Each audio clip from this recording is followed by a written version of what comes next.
లభ్యమైన అభిలాష్ తల. మొండెము దొరికిన బావిలోనే తల కూడా. ఎట్టకేలకే అభిలాష్ తలను పోలీసులు గుర్తించారు.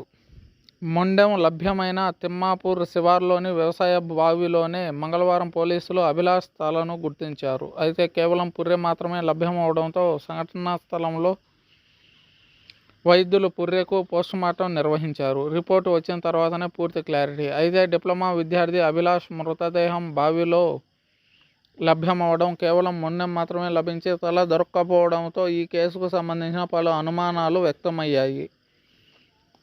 దీనికి తోడు కళాశాల యాజమాన్యం నిర్లక్ష్యంగా వ్యవహరిస్తున్నారని విద్యార్థి తల్లిదండ్రులు, బీసీ సంఘాలు, పేరెంట్స్ కమిటీ ప్రతినిధులు ఆందోళనలు, నిరసనలు వ్యక్తం చేయడంతో పాటు కళాశాల యాజమాన్యం నిర్లక్ష్యంతోనే తన కొడుకు చనిపోయాడని అభిలాష్ తండ్రి ఫిర్యాదు చేయడం, సాక్షాత్తు మంత్రి శ్రీధర్ బాబు ఈ విషయంలో స్పందించడంతో పాటు పోలీసులు అన్ని కోణాల్లో కేసును దర్యాప్తు చేయడంతో పాటు వ్యవసాయ బావిలో నీటిని పూర్తిగా తోడించడంతో మంగళవారం అభిలాష్ పుర్రె లభ్యమైంది. అయితే పోస్టుమార్టం రిపోర్ట్ వచ్చిన తర్వాతే అభిలాష్ది హత్య లేదా మరేమైనా జరిగి ఉంటుందా అనేది స్పష్టమవుతుందనే అభిప్రాయాలు వినిపిస్తున్నాయి.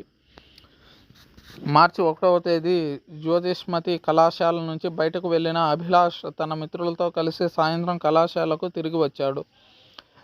అయితే రాత్రి మళ్లీ కళాశాల వెనుక వైపు నుంచి బయటకు వెళ్లినట్లు బీసీ సంఘాలు ఆరోపిస్తుండగా కళాశాల యాజమాన్యం ఈ విషయంలో స్ట్రిక్టుగా వ్యవహరించి ఉంటే ఆ రోజు అభిలాష్ బయటకు వెళ్లేవాడు కాదనే అభిప్రాయాలు వినిపిస్తున్నాయి.